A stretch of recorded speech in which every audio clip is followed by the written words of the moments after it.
Oke, ketemu lagi kita dalam podcast saya, tapi kali ini saya tidak akan membahas terkait AI ya. Saya ingin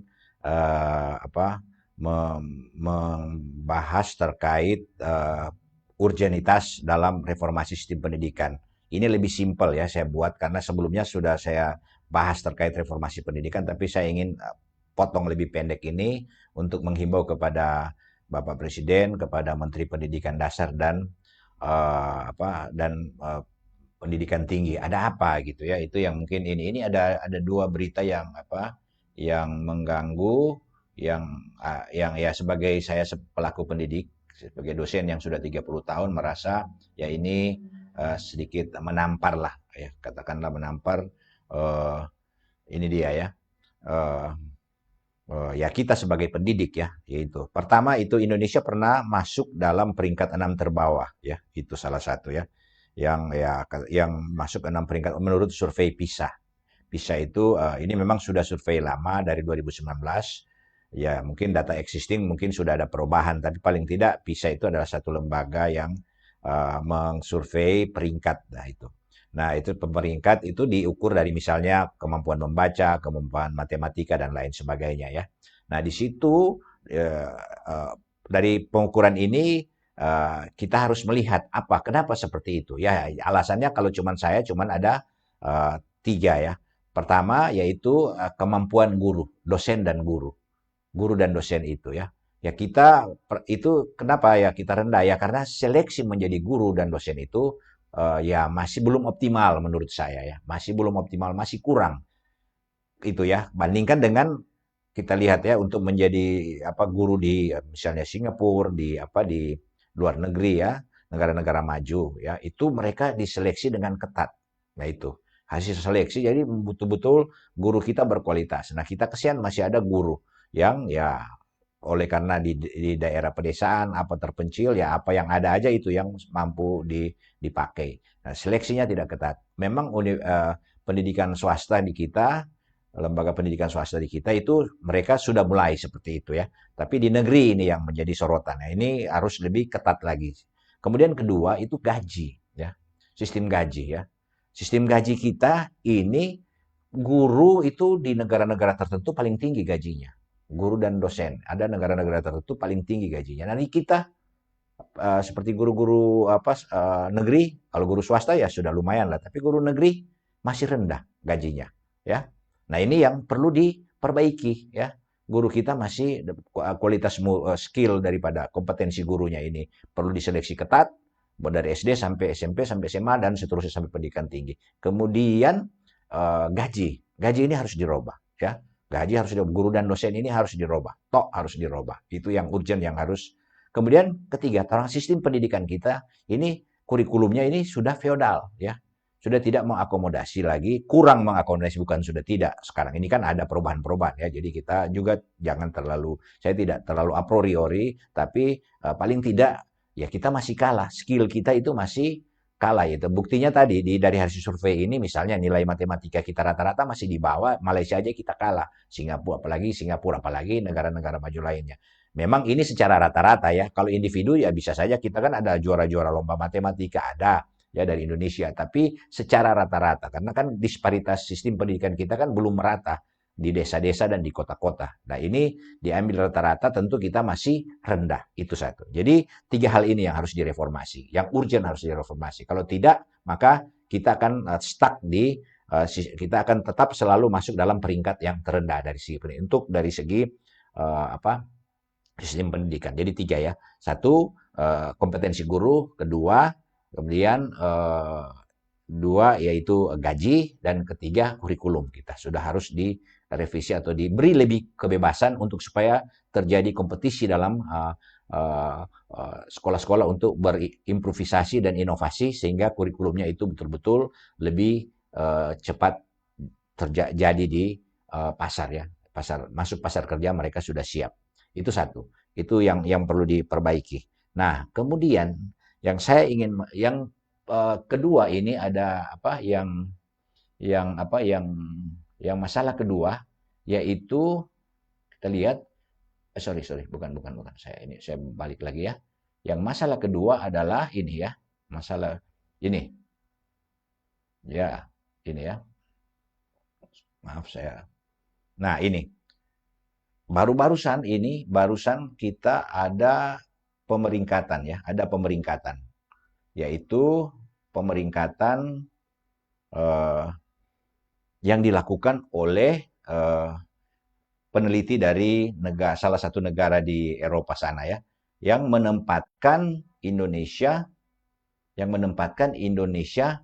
peringkat kedua masalah ketidakjujuran akademik, plagiarisme lah, cheating lah, dan lain sebagainya.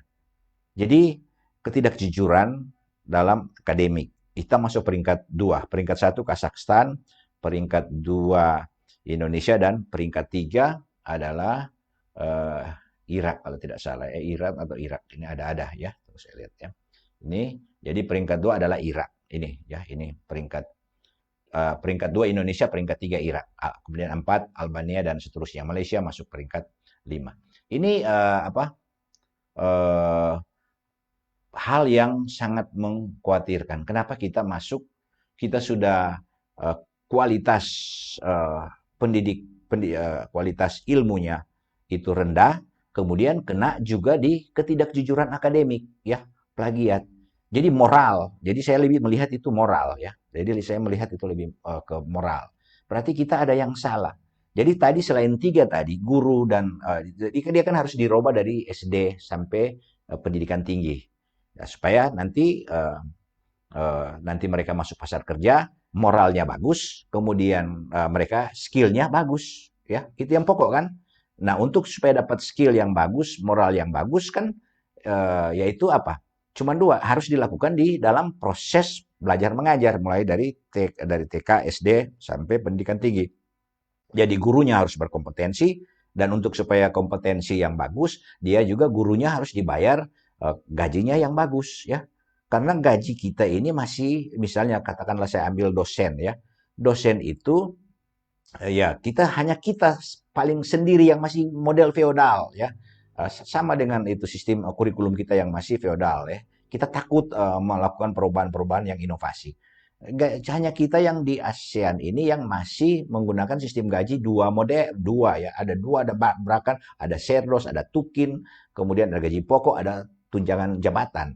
Ini kira-kira 4 lah seperti itu ya sistem penggajian dengan administrasi yang cukup nyelimet.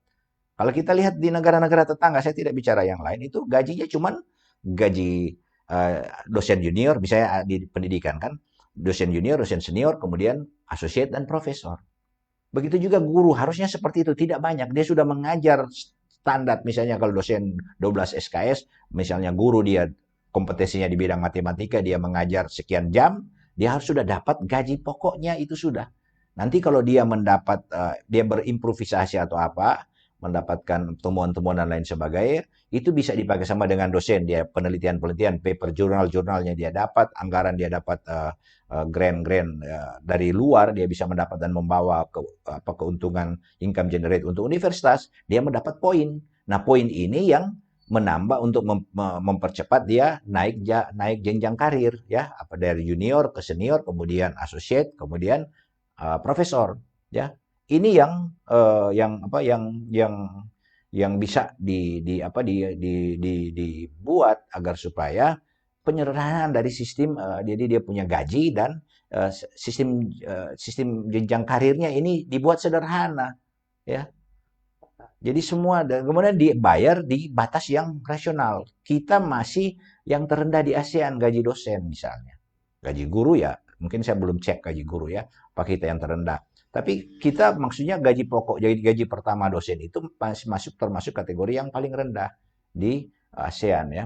Nah ini yang perlu dirubah. Jadi itu, jadi ya pendidikan moral, kompetensi guru dan dosen, kemudian kemudian gaji, kemudian kurikulum. Kurikulum ini itu tadi moral pendidikan moralnya itu sudah dibina sejak dini sehingga kita menjadi guru dan dosen kemudian masuk pasar kerja itu moral, baik skill dan moral itu dia dapat, sehingga itu akan mengurangi sekarang ini kita lihat fenomena korupsi yang dilakukan oleh para intelektual.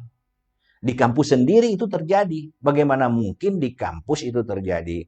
Misalnya plagiarisme dan lain sebagainya, ketidakjujuran akademik itu terjadi, korupsi di dalam kampus itu kita lihat ada beberapa rektor yang ditangkap, itu terjadi dalam kampus. Itu karena apa? Karena sistem pendidikan kita yang dari sejak SD, SMP, SMA itu sampai pendidikan tinggi itu kurang bagus ya, belum optimal ya. Sehingga ya itu semua terjadi di lapangan terjadi ya. Di kampus terjadi korupsi dan plagiarisme dan lain sebagainya, praktik-praktik ya kita lihat terakhir uh, kampus sebesar UI, UGM itu kasus Bahlil itu ya menteri ya. Itu masa sudah tahu-tahu terjadi katakanlah pelanggaran akademik masih disuruh perbaiki. Ini apa yang terjadi ya? Itu problem-problem. Jadi saya himbau kepada Bapak Presiden, kepada Menteri, itu mari kita coba sama-sama mengevaluasi kembali sistem itu ya. Ya kita buat lagi satu sistem dan melibatkan, karena kan jangan hanya dibuat oleh misalnya pemerintah pusat. Kan ini sistem pendidikan kan juga sampai di desa-desa. Jadi mendengar suara-suara yang ada di desa-desa, di pelosok-pelosok ya. Bagaimana untuk membuat, kalau memang di Jepang, mau di desa sampai di kota itu standar pendidikan SD itu bangunan gedung dan lapangan-lapangan yang ada itu fasilitasnya hampir sama semua. Di seluruh Jepang hampir sama. Kita kasihan masih sangat berbeda. Ada yang SD sudah mau rubuh ya, misalnya di pelosok-pelosok. Ini satu tantangan besar ya. Dan yang sedihnya itu sebenarnya Indonesia bisa menjadi negara yang maju, tapi ya banyak banyak koruptor ya, menggunakan sumber daya alam atau kepercayaan yang diberikan kepada mereka dan mereka korupsi. Saya setuju Presiden akan memberi sanksi atau bahkan mengusulkan hukuman mati. Ya itu mungkin perlu dipertimbangkan, tapi agar supaya ada efek jera yaitu silakan saja. Saya tidak terlalu mau saham itu. Tapi paling tidak dari hasil ini kita harus coba merefleksi lagi pada sistem pendidikan kita ya, agar supaya ini. Nah, sekarang saya ingin lebih ke dunia pendidikan tinggi. Kenapa di pendidikan tinggi itu terjadi korupsi ya? Dan orang berlomba-lomba ingin menjadi rektor ya. Ini yang saya ingin tekankan di sini ya. Ya ini sebenarnya gara-gara ini ya. Ada proyek-proyek ya, baik dana PNBP, rupiah murni. Itu ada proyek-proyek baru kerjasama. Itu ada anggaran-anggaran dana kerjasama mau di penelitian dan lain sebagainya. Ini masalahnya. Sehingga menurut saya, poin pertama yang harus dihilangkan, yaitu satu, sebaiknya ini saya himbau kepada Bapak Presiden atau kepada Menteri yang terkait, proyek-proyek jangan lagi ditender di universitas. Perencanaan saja di kampus, tapi tendernya ada di luar di PU. Supaya apa? Supaya masyarakat kampus itu, sivitas akademika ini tidak terlibat dalam proyek-proyek tersebut yang berpotensi membuka ruang untuk terjadi korupsi. Ya, saya juga tidak setuju kalau misalnya kampus seperti yang ide Menteri itu yang memberikan kepada kampus kewenangan untuk mengelola tambang dan lain sebagainya. Ya, saya tidak setuju karena apa? Karena kampus itu tugasnya untuk meneliti dan mengajar, mendidik, bukan untuk berproyek gitu ya, untuk berproyek. Jadi saya tidak kurang setuju. Silakan saja menggunakan tenaga-tenaga ahli dari kampus untuk proyek, tapi proyek diberikan kepada orang yang profesional ya. Itu jangan diberikan di kampus. Akhirnya kampus bukannya meneliti dan apa mendidik dan pengabdian, tapi lebih banyak ke orang lebih tertarik, maka lebih sial lagi itu. Jadi orang lebih berlomba-lomba mau jadi pimpinan, jadi rektor. Jadi sedangkan kondisi sekarang ini aja sudah banyak atau orang ingin menjadi rektor mengeluarkan uang atau mengeluarkan apa, sehingga terjadi korupsi. Itu kita lihat ada beberapa rektor yang ditangkap, yaitu gara-gara ini ada uang, ada proyek-proyek dalam kampus. Kemudian ada juga satu yang menjadi incaran daripada orang-orang yang ingin menjadi rektor, ya, misalnya jadi pimpinan di perguruan tinggi. Itu satu, ada penerimaan mahasiswa baru khususnya PPDS ini ya. Ini yang di kedokteran ya, itu yang biasanya menjadi incaran ya. Kita lihat ada beberapa kasus kan masalah PPDS ini toh. Ya, jadi itu. Nah, untuk itu supaya tidak terjadi seperti itu, jadi tes untuk masuk mahasiswa baru dan PPDS ini tetap dilakukan oleh universitas, tapi ada pengawas nasional, ya, pengawas nasional. Ini yang kedua yang harus diperbaiki. Kalau tidak, maka kampus akan menjadi sarang, akan tetap menjadi ya dia bisa menjadi tempat orang melakukan korupsi ya di sini karena ada dua celah ini. Ketiga, semua sistem ini dalam bentuk digital, online, sehingga secara transparansi dapat terkontrol oleh pemangku kepentingan. Itu ya. Dan keempat, ketat soal hukum. Ya. Jadi kalau salah, ya sudah jangan ada, mau di kampus kayak, mau dia siapa kayak, dia mau profesor kayak, atau dia siapa, yang namanya salah, dia rektor kayak, namanya dia salah, ya tangkap. Dikasih sanksi belum ya, dikasih sanksi. Nah sekarang kan ini kita lihat masih lemah itu, maka sudah ada plagiarisme dan lain. Kita lihat ada yang kemarin ada ada dosen guru yang mengusulkan guru besar dibatalkan, ada kurang lebih 14 ya dari salah satu universitas. Nah sebenarnya bukan cuma dibatalkan, kalau kita lebih baik diberhentikan. Karena apa? Moralnya itu sudah tidak bagus ya. Kalau saya lebih cenderung itu dipecat. Kenapa? Supaya ada efek jerah. Jadi saya kasih contoh di Jepang ya, ada satu di tempat saya studi di Jepang ya, guru besar senior melakukan satu pelanggaran yang ringan sebenarnya, seks harassment yang ringan terhadap mahasiswa, langsung tidak lama di rapat saja langsung diberhentikan. Itu contoh pengetatan hukum yang bagus. Nah kita masih dibiarkan begitu, sehingga itulah hasil survei daripada lembaga-lembaga ini ya, fenomena ketidakjujuran akademik di Indonesia ini terjadi, itu ya jangan heran ya. Nomor dua, ya karena ini salah satu itu. Jadi sekarang coba guru dan dosen dikasih gaji yang pas dengan sistem yang tidak nyelimet, kemudian tes kompetensi yang punya kompeten itu yang bisa menjadi guru dan dosen, kemudian moralnya itu diutamakan lewat sanksi-sanksi yang berat bagi guru dan dosen. Itu harus diseleksi dari awal ya. Saya kira mungkin ini yang menjadi harapan saya atau himbauan saya kepada Bapak Presiden, kepada menteri terkait, agar supaya mari kita sama-sama ya, kami hanya sebagai dosen tentu ya, kami sebatas bisa menghimbau saja ya, dan tentu kami tutup ya introspeksi diri sendiri ya, bukan berarti saya ini yang sudah tidak sudah paling jujur, tidak, saya juga ada hal-hal yang misalnya sering ada juga kita ya tidak melaksanakan sepenuhnya tugas dan tanggung jawab kita, yaitu seringkali seperti itu ya. Karena apa? Karena sistem disiplin yang masih bisa diterobos ya, masih bisa longgar ya, istilahnya masih longgar, sehingga ya kita masih ada ruang-ruang untuk melakukan itu. Tapi tetap kita menjaga agar supaya hal-hal tersebut itu jangan sampai merusak nama baik karena kalau kita dosen atau pendidik itu rusak, maka otomatis itu akan berdampak pada anak didik kita ya. Karena kalau sudah berdampak pada anak didik, nah kita sudah bisa membayangkan sesuai moto yang saya selalu pakai, yaitu pendidikan adalah benteng moral peradaban masa depan ya. Jadi kalau dari pendidikan kita sudah rusak, maka moral sumber daya manusia kita di masa depan ini yang diharapkan menjadi benteng peradaban masa depan yang bagus, Indonesia yang lebih bagus, itu tidak akan terjadi. Saya kira ini yang bisa saya sampaikan. Semoga bisa menjadi perhatian daripada Bapak Presiden, dari Menteri ya, supaya kita segera melakukan kurikulum juga, itu harus segera ditinjau kembali.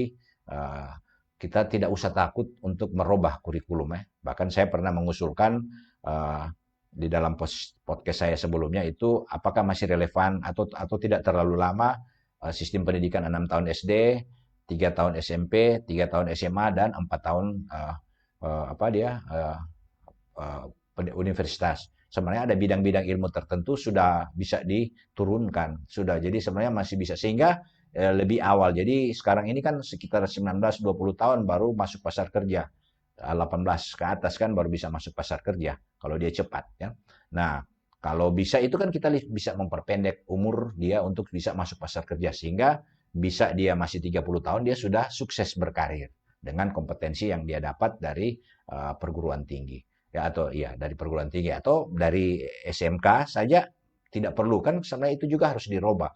SMK itu sudah bisa langsung masuk pasar kerja karena skill-skill ya, lapangan kerja yang membutuhkan skill kan di SMK sudah bisa di-create, tidak perlu dia mau buang-buang waktu sampai perguruan tinggi atau politeknik ya. SMK politeknik sebenarnya yang skill-skill ini sudah lepas aja. Mereka sudah bisa langsung di situ. Jadi yang ke perguruan tinggi lebih banyak ke misalnya ingin menjadi peneliti, ingin menjadi apa dia, apa saja ya, dia ingin menjadi guru, menjadi pendidik atau dia menjadi ya melahirkan teknologi yang terbaru itu dia terus saja yang tertarik dengan dunia research dan lain sebagainya, dia masuk ke perguruan tinggi atau ilmu-ilmu tertentu yang memang dia perlu waktu ya, seperti kedokteran dan lain sebagainya. Tapi yang bidang-bidang ilmu lain tidak perlu, cukup sampai di SMK atau di politeknik. Nah ini cuman ya itu ya, kita harus mengatur gaji lagi, kembali kepada gaji. Oke, saya kira ini yang bisa saya sampaikan. Semoga himbauan saya atau keprihatinan kita sebagai pendidik ya di kampus ya, yang sudah 30 tahun bekerja bisa mendapat perhatian. Saya kira ini sekian dan terima kasih. Sampai ketemu lagi.